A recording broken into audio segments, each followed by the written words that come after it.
सो के pop stands आजकल आपके लिए चीज़ें एज अ के पॉप स्टैंड काफ़ी ईजी हो गई हैं। मतलब जब भी आपका मन करता है तब आप अपने फेवरेट आर्टिस्ट के सॉन्ग सुन सकते हो एंड इवन वीडियोस भी देख सकते हो।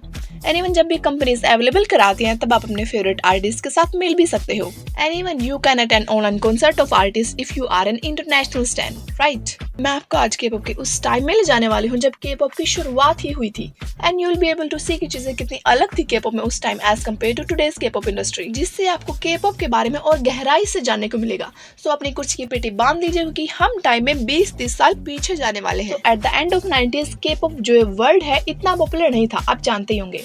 एंड जो आज हम कहते ही रहते हैं के पॉप इंडस्ट्री, के पॉप आइडल, के पॉप स्टैंड, ये जो के पॉप टर्म है उस टाइम पर एग्जिस्ट करती ही नहीं थी। एंड आप सोच रहे होंगे कि के पॉप तो उस टाइम पर एग्जिस्ट करता था, तो उस टाइम पर के पॉप को क्या जाना जाता था, मतलब किस नाम से जाना जाता था।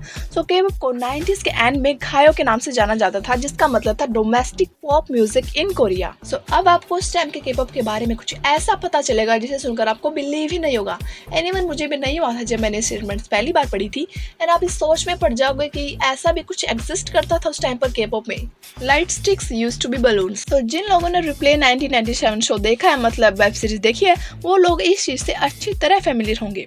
तो आज की टाइम जो लाइट स्टिक यूज होती है ड्यूरिंग इवेंट्स एंड कॉन्सर्ट्स, उस टाइम पर बलून यूज होते थे to support their favourite artist and groups. मतलब आप सोच सकते हैं कि इस टाइम पर जो लाइट स्टिक यूज होती हैं टू सपोर्ट आर्टिस्ट, उस टाइम पर डिफरेंट बलून यूज होते थे to support different artist. Idols groups were not long lived as they are now. So one of the most surprising चीज जो के पॉप इंडस्ट्री में आज तक आया है वो यही है। इवन जो मोस्ट पॉपुलर ग्रुप्स थे उस टाइम के, वो भी 2 से लेकर 5 साल के अंदर ही इनएक्टिव हो जाते थे, मतलब डिस्बैंड हो जाते थे। जबकि आज के time K pop groups minimum 7 years तक तो एक्टिव रहते ही हैं और उसके बाद इनएक्टिव होने का सोचते हैं। Being an idol was considered low class। ये चीज़ देखने के बाद तो मुझे मेरी आंखों पर विश्वास ही नहीं हुआ। पहले मैंने सोचा कि ये कोई टाइपिंग मिस्टेक होगी, लो की जगह हाई आना चाहिए था। फिर मैंने थोड़ी रिसर्च की तो पता चला कि लो क्लास ही था। So एक्चुअल सीन ये था, becoming an K-pop idol was considered low class job in Korean society. Even most of the parents in Korea was against their children to become an K-pop artist। मैंने इतनी सारी research कर ली इस statement पर and अब भी मुझे believe नहीं हो रहा है कि पहले ऐसा होता था। एंड फाइनली K-pop को पॉपुलैरिटी 90s के बाद, मतलब 2000 के बाद मिलने लगी। एंड जब K-pop को पॉपुलैरिटी बढ़ने लगी, साथ साथ K-pop वर्ल्ड वाइड पॉपुलर होता गया। Subtitles was just a word। सो पहले इंटरनेशनल के पॉप स्टैंड्स के बाद सिर्फ 2 ही चॉइसेस थी, learn Korean and learn Korean, that's it. मतलब अगर आपको के पॉप आइडल्स की बातों को सुनना है एंड सॉन्ग्स को समझना है तो कोरियन सीख लो, बस यही चॉइसेस थी। मतलब आप समझ सकते हैं कि उस टाइम पर के पॉप स्टैंड होना कितना मुश्किल था।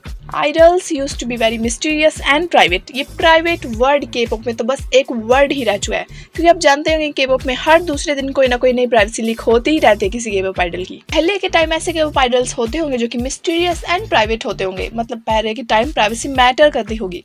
लेकिन आज के टाइम ना तो कोई के पॉप आइडल मिस्टीरियस है एंड ना ही किसी की प्राइवेसी है। मतलब आज के टाइम के पॉप आइडल्स ज्यादा फ्रेंडली है as compared to those 90s K pop idols. And आप जानते होंगे लाइव स्ट्रीम में क्या क्या होता रहता है प्राइवेसी के मामले में। Yes, I'm talking about Jungkook live stream, missing him. So जाते जाते एक और स्टेटमेंट सुनते जाइए जो कि डेटिंग के ऊपर है। मतलब आपको इससे डेटिंग के बारे में, उस टाइम की डेटिंग के बारे में पता चलेगा। So in a 2010 interview, HOT member Tony said that dating was extreme consequences in his idol race. Instead of being congratulated, idol would be threatened with acid. You can even imagine कि acid से threat किया जाता था idols को। अलग ही level के बंदे थे वो इस टाइम पे। वैसे चीज़ें तो और भी थी उस टाइम के के-पॉप को लेकर, but I believe that's it for today's video guys. Don't forget to like the video and subscribe my channel if you want to stay entertain and updated with K-pop. So मैं ये बात बताना भूल गई थी कि ये वीडियो मैं 6 जून को अपलोड करूंगी एंड अगले ही दिन मतलब 7 जून को जंगकोक का न्यू सॉन्ग अपलोड होने वाला है।